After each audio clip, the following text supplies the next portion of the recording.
गुरुजी राधे राधे गुरुजी। राधे राधे। आपके चरणों में कोटि कोटि प्रणाम गुरुजी। खुश रहिए।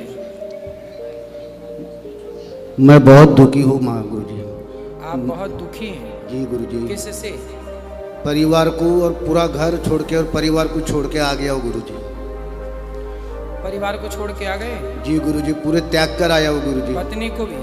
सबको, बच्चे तीन लड़कियां हैं गुरुजी मुझे, और पत्नी है और 3 लड़कियां हैं। तो बच्चियों की शादी हो गई, बेटियों की? नहीं, एक बेटी की शादी हो गई गुरुजी। तो क्यों छोड़ दिया? जब बेटी का ब्याह नहीं हुआ, पत्नी को क्यों छोड़ दिया? गुरुजी मेरे साथ में ऐसा अत्याचार किए उन्होंने, 1 साल से मैं बहुत सह रहा हूँ गुरुजी। क्या अत्याचार? बहुत अत्याचार मेरे ऊपर किया। मेरे को 3 लड़कियां मेरी इंजीनियर है गुरुजी। 3 एक पूना में है, एक इंदौर में है और एक घर से काम कर रही है। इतना पढ़ाया गुरुजी मैंने, लेकिन मेरे को लात मार के और सब करते घर से बाहर निकाला गुरुजी मुझे। बेटियों ने? बेटियों ने और पत्नी ने। तो ऐसा क्या गुनाह किया आपने कि पत्नी? कुछ भी नहीं गुरुजी, मेरी 1 रुपए की मेरी गलती नहीं है।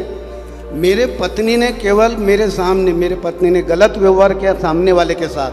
क्या बोला? माइक थोड़ा दूर कर लो। गलत व्यवहार किया सामने वाले के साथ में। आपके साथ गलत व्यवहार? नहीं, मेरे साथ में नहीं। हाँ। मेरे आंखों के सामने। तो मैंने उसको केवल रोड पे मैंने 2 थप्पड़ मारा। तो आपने गलत व्यवहार क्या बोलते हुए, गलत बात बोलते हुए देखा? हाँ, वो मेरा दुश्मन था। मेरे नाम से पुलिस स्टेशन में कंप्लेंट डाला, केवल पानी गिरता था मेरे। ठीक है, तो पत्नी ने उससे क्या बोल दिया? पत्नी ने उसे मतलब वो हंस के मतलब रात को 10 बजे जाके मिलती थी और उससे बात करती थी और मिलती थी। कितनी उम्र है पत्नी की? मेरी 61 साल है सर गुरुजी। तो मेरे पत्नी की 55 साल है। तो 55 साल में वो किसी से मिलती थी? मेरे घर के पीछे वाला ही। लेकिन अरे तो भाई देखो, मिलने के कई तरीके हो सकते हैं। मैं आपसे भी मिल रहा हूँ, इतनी सारी बहन बेटियां बैठी हैं, सबसे मिल रहा हूँ। नहीं गुरुजी, बात वो मिलने की नहीं है। अगर अच्छे आदमी से अगर तुम मेरे, हो सकता है आपको गलतफहमी हो गई हो। आपकी पत्नी इस उम्र में थोड़ी ये सब आप जो सोच रहे हैं कि गलत कोई बात हो, ऐसा नहीं हो सकता। गुरुजी मैं घर के अंदर में मैं अपने बिस्तर पे जब सोया था, रात को 10 बजे टीवी देख रहा था। मेरे भाई का भंडारे से फोन आया, भाई खाना खाए क्या आपने? मैं बस बातें ही कर रहा हूँ। तो उसने इतना ही पूछा कि घर में अभी वातावरण कैसा चल रहा है? तो मैंने बोला ठीक नहीं चल रहा है। तो थोड़ी बातें क्या कर रहा था, दोनों माँ बेटी अंदर से आई, मेरे दोनों पैर खींच के पलंग के नीचे गिरा दिए। और लड़की उठ के मेरे बनियान पे हाथ डाला और खींचते खींचते दरवाजे तक लेके गई। और मेरे पत्नी ने पीछे से धक्का मार के 4 पलटी खाए गुरुजी मैंने। देखो ऐसा है, आपको हो गया है ना संदेह पत्नी में? नहीं गुरुजी, आप मेरी बात, मैं 1 रुपए का शक नहीं लेता गुरुजी, लेकिन शक करने के लिए मजबूर किया। आज मेरे साथ में जो व्यवहार करती थी मेरी पत्नी, अब देखो, आप किसी को लांछन लगाओगे तो फिर वो आपके साथ कैसा व्यवहार करेंगे, ये पक्ष भी तो देखो। एक तरफ आप पत्नी की जगह होके देखिए। आपकी पत्नी गलत नहीं है, लेकिन आप उसे जबरदस्ती गलत कह रहे हैं। आप गलत नहीं हैं और कोई आपको जबरदस्ती गलत कहे। गुरुजी मेरे को ये बताइए गुरुजी, घर का आदमी पत्नी के पास में ही जाके बैठेगा कि पड़ोसन के पास में जाके बैठेगा गुरुजी? वो मेरे को बोल रही है कि तू 16 साल का जवान लड़का है क्या जो तेरे साथ में बैठूं? अरे साथ में बैठने से क्या, ये कोई 16 साल के बच्चे ही थोड़ी बैठते हैं। बुढ़ा 80 साल के बैठते हैं। घर परिवार के बारे में चर्चा कर सकते हैं। आपको क्या लगता है कि आपकी पत्नी गलत रास्ते पे चली गई? अब मैं वो तो नहीं कहना चाहता, लेकिन मेरे साथ में जो इतने अत्याचार के, भाड़ा बकरिया चप्पल से मारी मेरे को, अब उसको पत्नी बोलेंगे गुरुजी? आपको चप्पल से मारी? चप्पल से मारी, थूकती है ऐसी मेरे आंख पे थूकती है। क्यों, ऐसी क्या गलती की आपने? वही 2 थप्पड़ जो मारा मैंने। आपने सबके सामने थप्पड़ मारे? जी। तो क्यों मार दिया थप्पड़? वही मतलब कि तूने, मेरा जो दुश्मन था उसने मेरे बारे में पुलिस में कंप्लेन किया। मेरे घर में पुलिस की गाड़ी आई। मतलब आपके दुश्मन से आपकी पत्नी हंस हंस के बात करती है? वही मेरा कहना। ये बात आपको बुरी लगी और आपने उसे 1 थप्पड़ मारा? 2 थप्पड़? कहाँ? सबके सामने? सबके सामने बोलो तो रोड पे ही।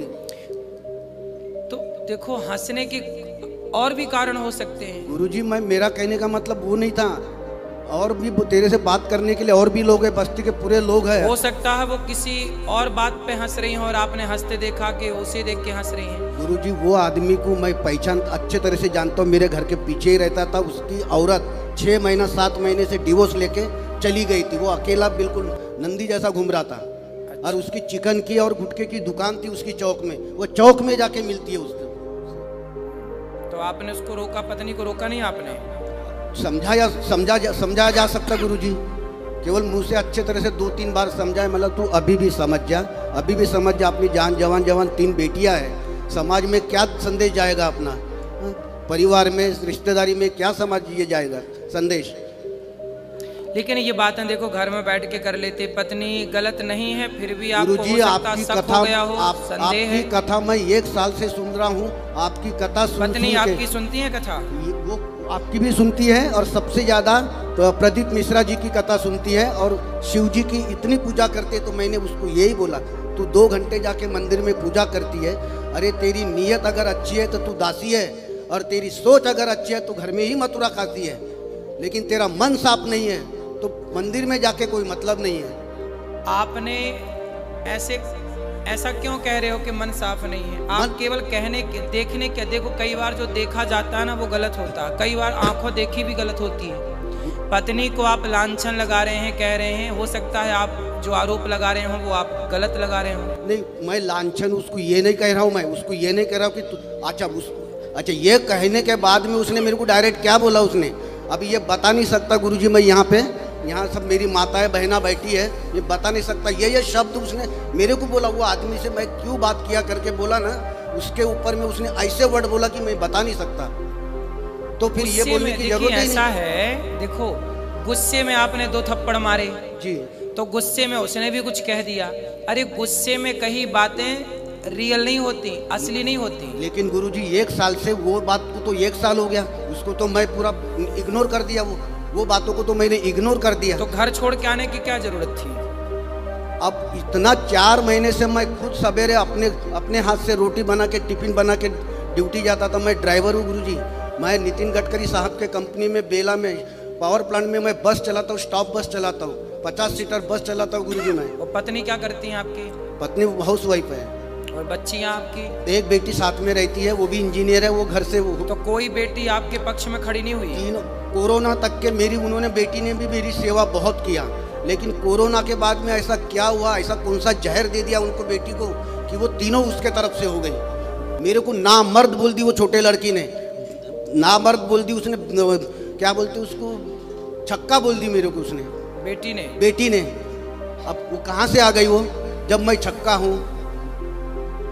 गुस्से में ये सब बातें होती हैं, पर बेटी को और पत्नी को इस तरह व्यवहार नहीं करना चाहिए किसी भी प्रकार से। इसीलिए मैं पूरा इतना पागल हो गया गुरुजी, मैं पूरा मैं बोला भी जाऊंगा, मरूंगा मैं। एक बाप अपनी बेटियों को पढ़ा लिखा करके, बेटों को पढ़ा लिखा के योग्य बनाता है, और जब बुढ़ापा होता है तो देखिए इस तरह से बातें अच्छी नहीं लगती।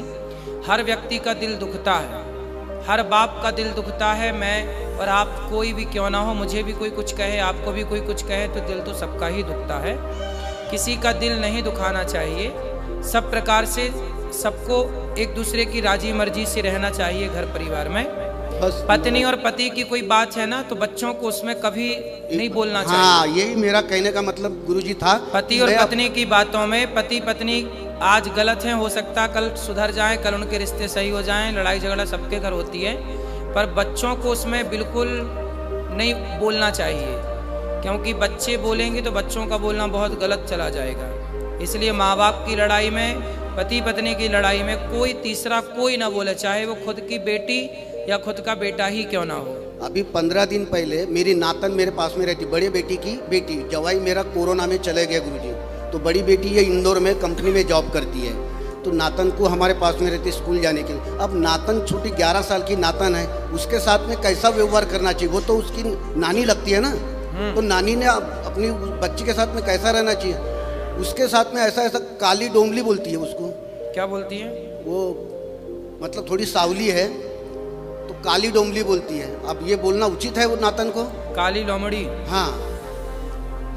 अरे नानी है, बच्चों से मजाक करती है। मगर वो छोटी बच्ची जब अपने मम्मी को बताती तो वो रोती है गुरुजी, तो मम्मी भी परेशान है। तो मैंने अब छोटी छोटी बातों में भी ना कई बार लोग उलझ जाते हैं। नहीं, आप एक काम करना, मैं गुरुजी यहाँ सेवा देना चाहता हूँ। मैं सेवा आप करिए सेवा, लेकिन पत्नी को बुलाइएगा, हम बात करेंगे, समझाएंगे आपकी पत्नी को। मैं आपको नंबर देता हूँ, अगर आपके समझाने से, मैं उसको बोला गुरुजी, मैं कई बार बोला कि आप वहाँ चलो, वृंदावन चलो, दोनों चलते, प्रश्नोत्तरी में हम दोनों जन खड़े हो जाएंगे। गुरुजी आप थोड़ा सा दो बातें अगर समझाएंगे तो दिमाग में बैठ जाए बात, तो अपना परिवार फिर से मतलब स्वर्ग जैसा बन जाए। सही है। तो वो नहीं आना चाहती, मेरे साथ तो नहीं आना चाहती। आएंगी आएंगी, चिंता ना करिए। आपकी पत्नी बहुत अच्छी है, आपको गलत फहमी हो गई है, और इसमें छोटी छोटी बात में ना गुस्सा मत हुआ करिए। नहीं गुरुजी, मैं पत्नी ने आप पे हाथ उठाया ये गलत था, पर आपने भी पत्नी पे हाथ उठाया ये भी गलत था। नहीं, मैं मानता हूँ कि चौराहे पे मैंने 2 थप्पड़ मारा, 2 ही थप्पड़ मारा, तो उसका इतना गुस्सा गुरुजी कि 4 साल से मेरे घर में महाभारत चल रहा है, 4 साल से।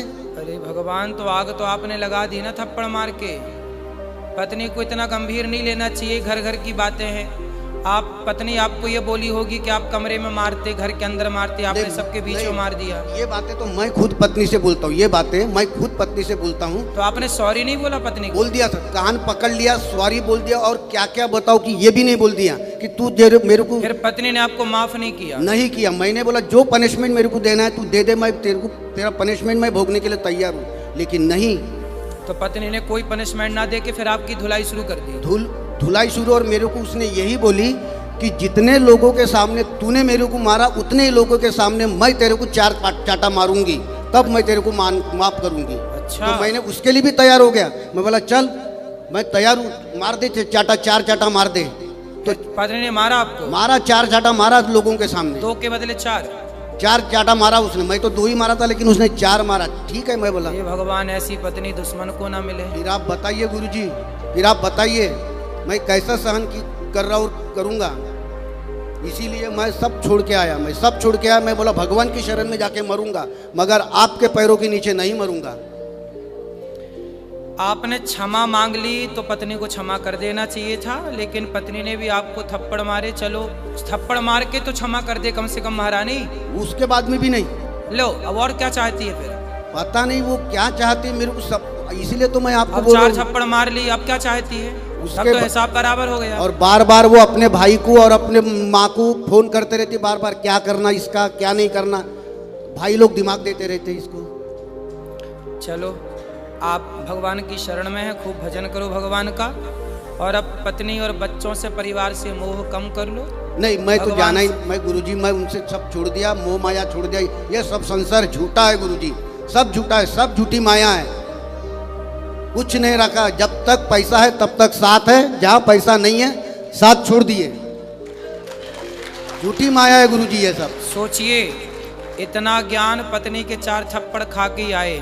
ज्ञान मैंने इतना दिया, मैं गुरुजी ज्ञान की अच्छे अच्छे डॉक्टर उसको नहीं समझाते थे, इतना मैं बैठ के समझाता था उसको, लेकिन क्या बोलती थी, तू इतना बड़ा डॉक्टर हो गया। ऐसा है, रावण भी जब लात खाया, रावण ने जब लात मारा विभीषण को जी, तो लात खा के विभीषण राम की शरण में आया। वो गांधारी है, महाभारत की गांधारी है। वो लड़कियां उसके सामने मेरे को उल्टा सीधा बोलती थी, उसके आंखों में काली पट्टी बंधी हुई है। मैं उसके मुंह पे बोला तू गांधारी है। तो आपकी पत्नी गांधारी है? जी 100%। तो फिर आप?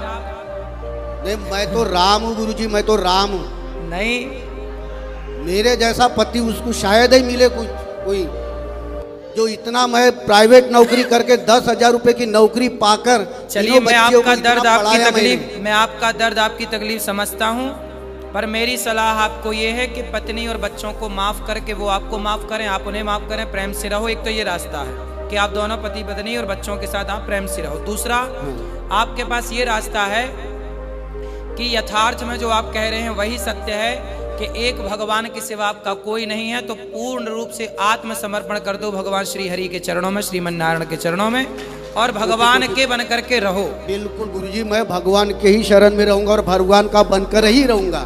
बिल्कुल, और बस इनके ही चरणों में मैं मरना चाहता हूँ। सही है, फिर सही है। राधे राधे गुरु। खुश रहिए, खुश रहिए।